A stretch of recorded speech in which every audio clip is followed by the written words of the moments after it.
ব্যবস্থাপনা পরিচালকের পদ থেকে পদত্যাগের পর তিনি সারাদিন কাটিয়েছেন শুভানুধ্যায়ীদের সঙ্গে। রিজভী নওয়াজের রিপোর্ট।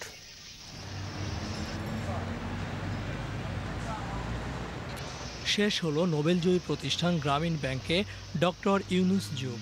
নিজ হাতে গড়া প্রতিষ্ঠান থেকে বিদায়টা সুখের হয়নি মোটেও। বিষয়টি আদালতে গড়ানোই এর প্রমাণ।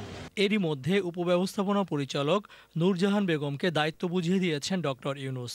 বৃহস্পতিবার রাতে পদত্যাগের পর সহকর্মীদের অনেকেই তাদের প্রিয় স্যারের সঙ্গে দেখা করেন শুক্রবার। গ্রামীণ ব্যাংক ভবনে নয়, ডক্টর ইউনুস বসেছিলেন পাশের ভবনে একটি সহযোগী প্রতিষ্ঠানের অফিসে।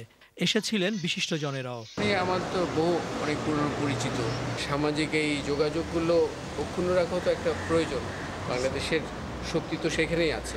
সরকারের প্রয়োজন, এই ধরনের গ্রামীণ ব্যাংকের মতো প্রতিষ্ঠানের প্রয়োজন, উদ্যোগী ব্যক্তিত্ব, প্রফেসর ইউনুসের মতো উদ্যোগী ব্যক্তিত্বেরও প্রয়োজন। তো এই বহুমুখী চেষ্টার কাজে সবাইকে সবসময় সামিল থাকতে হবে। গ্রামীণ ব্যাংক সরকারি ব্যাংক, অর্থমন্ত্রীর এমন বক্তব্য গ্রহণযোগ্য নয় বলছিলেন কেউ কেউ। আমি যেটা বলেছি যে মুহিত সাহেবের এই বক্তব্যকে উনার এক পয়সার দাম দেওয়া উচিত না। এটা কিসের সরকারি ব্যাংক? এটা 90% বাইরের লোকের শেয়ার হোল্ডিং, এটা গভর্নমেন্টের 10% আছে। 25% থাকলেও তো 75% এখনও পাবলিকের।